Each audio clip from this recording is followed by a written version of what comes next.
Fala gurizada, tudo bem com vocês? Eu sou Benhur Silva e vamos fazer aqui um giro de DC falando sobre todas as novidades do universo. Já aproveita e se inscreve, compartilha, curte e comenta que ajuda a gente bastante. O DCU teve diversas notícias interessantes sobre muitos temas. Vamos falar aqui sobre Lanterna, sobre o Homem do Amanhã, Supergirl e também falaremos sobre Flash e a série do Jimmy Olsen. Falando sobre The Flash, Phil Lord e Chris Miller fizeram aqui um comentário interessante num podcast.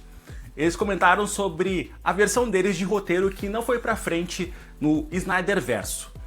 De acordo com os dois, a ideia não era fazer um filme sobre multiverso, e sim uma trama mais fechada dentro da história do Flash. Algo que acabou não acontecendo e os dois acabaram saindo do projeto. Entretanto, as portas da DC estão abertas para os dois, já que o James Gunn falou que quer muito ter uma oportunidade de trabalhar com eles futuramente. Phil Lord e Chris Miller estão bombando aí por conta do sucesso de Devoradores de Estrelas, filme estrelado por Ryan Gosling e Sandra Hüller, que está sendo um excelente sucesso de crítica e também de público com ótimas bilheterias. Sobre a DC Studios por si só, o David Ellison, que é o responsável pela Paramount, acalmou os fãs por conta aí de algumas declarações dele na mídia. De acordo com o CEO da Paramount, ele tem muito interesse no DC Studios e não quer mexer em praticamente nada do que está sendo feito. Ele teve uma conversa com o Peter Safran, que é um dos responsáveis hoje pelo DC Studios, junto com James Gunn, e disse que ele quer muito trabalhar com a DC e fazer diversos projetos. É um dos carros-chefe dessa nova ideia da Paramount depois de comprar a Warner. Eles querem muitos projetos para o cinema, para a TV, porque eles veem muito potencial. O David Ellison gosta muito de toda a cartela, de toda a carta de apresentação que a DC tem de personagens e de possibilidades. Então, ele deixou os fãs tranquilos que nada vai ser mexido. E um dos projetos que a DC Comics tem, que está ativo e que é importante para o futuro, mas que também está com seu futuro aberto, é Pacificador. Depois de uma segunda temporada polêmica, por conta de uma divisão aí dos fãs e também da crítica, não há uma possibilidade, por enquanto, de uma terceira temporada. Jennifer Holland, que é a Harcourt e uma das principais personagens do projeto, diz que existe sim a possibilidade de uma terceira temporada, mas que as pessoas devem esperar os próximos passos da DC Comics na TV e também no cinema. Ela disse que, de acordo com os projetos, se a demanda de Pacificador existir novamente, se existir uma possibilidade de histórias novas e que sejam relevantes para dentro do DCU, Pacificador pode sim ganhar sua terceira temporada. Para quem não lembra, o segundo ano termina da seguinte forma: o Chris acaba sendo preso e ficando no Planeta Salvação, que é uma espécie de prisão para meta-humanos. O Rick Flag Sr. deixa ele lá, e esse lugar, esse espaço vai ser muito importante nos próximos anos da DC Comics, principalmente em O Homem do Amanhã, segundo filme do Superman. Além do Planeta Salvação, temos também aqui o Checkmate, que é um grupo que foi formado no último episódio de Pacificador. Esse grupo é super importante e pode ter projetos no futuro, porque tem personagens muito legais e que a gente ama bastante, como o Vigilante e a Adebayo, por exemplo. Um dos projetos mais ousados da DC Comics está começando a flopar, já que os bastidores não estão sendo muito bons. Estou falando da série de Gladiador Dourado, que não está sendo muito bem trabalhada nesse momento. Nós não temos nenhum material de divulgação, tampouco datas para serem iniciadas as conversas e também aí a gente ter roteiros, pré-produção e tudo mais. Além disso, teve uma especulação forte de que David Jenkins, que é o responsável pelo projeto, tenha saído da DC. Ele apagou tudo do seu Instagram e redes sociais a respeito de Gladiador Dourado e também parou de seguir o James Gunn nas redes sociais.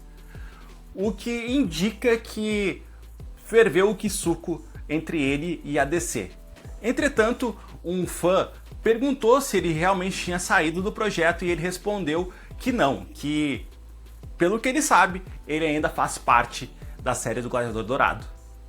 Contudo, por não sabermos nada e não termos nenhuma notícia a respeito da série, acredito que o projeto vai ser engavetado, pelo menos por enquanto. Vamos falar de Supergirl agora. temos aqui duas notícias quentinhas, na verdade, algumas informações que foram vazadas a respeito de Supergirl. A primeira delas é sobre o orçamento do filme. O longa tem estimados em torno de 100 milhões de dólares como orçamento do projeto. Isso indica que o filme ele é grandioso, mas está com um custo abaixo do que a gente espera para grandes produções, principalmente de filmes de super-heróis dos últimos anos. Não que 100 milhões de dólares seja um valor baixo, ainda está dentro daquela régua que a gente está acostumado, mas normalmente filmes de super-herói custam em torno de 150 milhões para cima, então é uma produção de médio porte para os parâmetros de filmes de super-herói. Isso é um indicativo interessante por conta dessa queda do gênero ou do subgênero de super-heróis nos últimos anos. O interesse tem diminuído tanto para DC quanto para Marvel e acredito eu que para o futuro seja uma tendência de que filmes de super-herói tenham orçamentos um pouco mais modestos em relação ao que já foi feito em anos anteriores. Claro, se o Supergirl for um grande sucesso de bilheteria, com certeza para os próximos anos a ideia é que tenhamos aí grandes produções novamente, mas por enquanto Supergirl é um projeto de meio de tabela. James Gunn também falou sobre a questão de onde Supergirl se passa dentro da estrutura cronológica do DCU. Se passar entre os dois filmes do Superman. Entre o primeiro, obviamente, que apresenta a personagem e as suas loucuras em festas, e obviamente antes também de O Homem do Amanhã. É o filme do meio do caminho, que deve trazer aí algumas atualizações sobre a personagem e a sua importância para o futuro. O longa estreia no dia 25 de junho desse ano e tem Millie Alcock como a protagonista. James Gunn está falando bastante a respeito do DCU e uma das suas falas é sobre as séries derivadas dos filmes. O sucesso de Krypto salva o dia, que foi lançado um pouquinho depois de Superman ter entrado no catálogo do HBO Max, o Homem Forte do DCU disse o seguinte, que a ideia é que os filmes tenham seus derivados e séries que ajudem a aumentar a lore dos filmes. Ou seja, se alguns personagens se destacarem, e eu acredito que isso vai acontecer com muita frequência, eles devem receber aqui algumas pílulas que vão ajudar nas suas histórias e deixar esses filmes com mais interesse por parte do público. Então, por exemplo, nada impede de que depois do filme da Supergirl sair no catálogo da HBO Max, a gente tenha uma série sobre o Lobo, ou um filme, um média-metragem, um curta-metragem, alguma coisa do tipo, que saia também junto com esse filme depois de entrar nas plataformas de streaming. Isso pode acontecer com outros personagens também, o que é bem legal, já que a gente deixa viva essa ideia por muitos e muitos anos. Falando de universo de Superman em geral, a série do Jimmy Olsen tá bombando nos bastidores da DC Comics. Estão sendo discutidos alguns títulos, DC Crime por enquanto é o título mais genérico para a série do Jimmy Olsen, mas por enquanto ainda não temos nenhuma conclusão a respeito do nome, de como vai se chamar essa série. Enquanto a DC Crime já tem alguns detalhes em relação a como vai ser a proposta dessa série. Vamos ter aqui diversos personagens, principalmente os vilões, com uma série de detetive cômica, com o Jimmy Olsen sendo o protagonista. Para a primeira temporada teremos o Gorilla Grodd como o principal vilão. O James Gunn lançou no seu Instagram uma imagem do Grodd falando sobre a importância do personagem e ele deve se encaixar aqui como o principal vilão dessa primeira temporada. Tony Acenda e Dan Pirro são os dois showrunners e são responsáveis sobre essa série de DC Crime. Eles já trabalharam juntos em American Vandal, que é uma série que também lembra essa estrutura. Por fim, mas não menos importante, vamos falar de Lanternas e suas polêmicas e informações relevantes. Falando primeiramente sobre a polêmica que rolou entre Grant Morrison e Dan Lindelof, o criador da série Lanternas. Grant Morrison ficou pistola depois que o Dan Lindelof falou o seguinte, que Lanterna Verde seria um nome muito idiota para a série porque verde adicionado ao título seria ridículo. Ele gostou muito mais de Lanternas e acredita que funciona melhor, já que a ideia é se desgarrar daquele filme tenebroso do Ryan Reynolds. Por conta disso, o Grant Morrison não gostou nada dessa declaração, falando que o Dan Lindelof ridicularizou um dos títulos mais importantes da história dos quadrinhos da DC Comics, dizendo que a questão cósmica e o nome dos personagens da tropa por si só é algo que é fantástico e que era uma grande ideia, dando essa lapada seca no Dan Lindelof, que acabou se desculpando depois, falando que ele se equivocou a ter essa fala, no mínimo, polêmica. Outra questão muito importante que acabou acontecendo foi o retorno, a repercussão do trailer. Muitos fãs torceram o nariz pela falta de verde no trailer inicial, dizendo que ficou pé no chão demais e que falta a questão cósmica que abraçou os fãs, que fez os fãs amarem Lanterna Verde. Chamou a atenção de Rob Liefeld, criador de Deadpool. Ele disse que adorou essa vibe True Detective e que os fãs devem esperar algo muito positivo.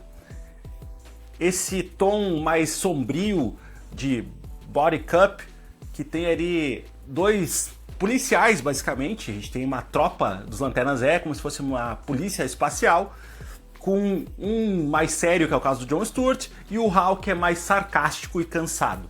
Ele disse que vai ser um show excelente e que os fãs devem esperar muitas surpresas. Inclusive a própria DC Comics, por meio de seus assessores, disse que a série vai guardar muitos segredos legais e que o trailer existiu para dar uma escondida em tudo que pode acontecer.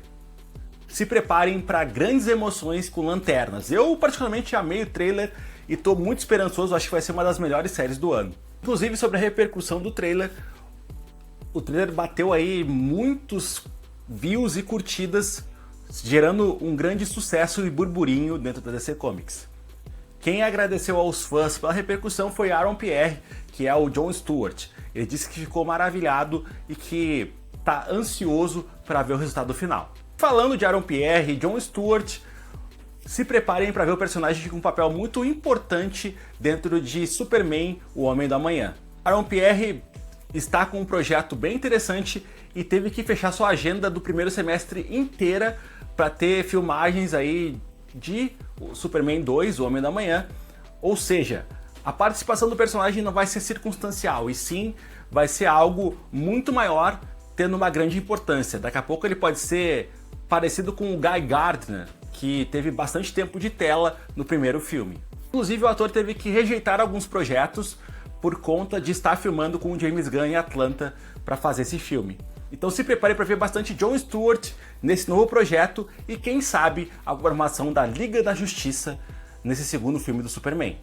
Essa participação do Jon levantou rumores muito fortes sobre a adaptação de Pânico nos Céus, um dos quadrinhos mais emblemáticos que tem um embate entre Brainiac e o Homem de Aço. Essa trama, a Máxima, que vai participar do filme, e o Brainiac acabam invadindo a Terra, e o Superman decide fazer aí uma proposta para o Brainiac para eles terem um confronto no planeta Arena, que é muito importante nos quadrinhos da DC Comics. Lá o Superman acaba reunindo um grupo de elite de super-heróis para enfrentar essa ameaça, o que encaixa muito bem com essa ideia desses rumores ultimamente. Entretanto, o James Gunn falou pra gente tirar o cavalinho da chuva porque Pânico nos Céus não será a HQ principal de história para a base do roteiro. Ele disse que leu praticamente tudo que existe sobre Brainiac e Superman e que ele tem diversas ideias de vários quadrinhos diferentes, que é para os fãs esperarem algo inédito e que tenha muitas referências do que a gente já viu até hoje na história dos dois personagens. Ou seja, até pode ter algo de Pânico dos Céus, mas nenhuma das histórias vai ser a grande base para esse roteiro. O Homem da Manhã chega aos cinemas no dia 8 de julho de 2027, se tudo der certo, obviamente, não tiverem refilmagens e tudo mais. O filme vai ser dirigido pelo James Gunn e vai ter Lex Luthor e Superman lutando juntos contra o Brainiac. Esse foi o nosso giro de DC, e se vocês gostaram das notícias, comenta aqui embaixo. E também nos falem sobre quais são os projetos que vocês querem mais assistir dentro do DCU. Um beijão para todo mundo, nos sigam nas redes sociais, se inscrevam, compartilhem, deem aquele hypar maroto que ajuda a gente bastante. Um beijão e até mais.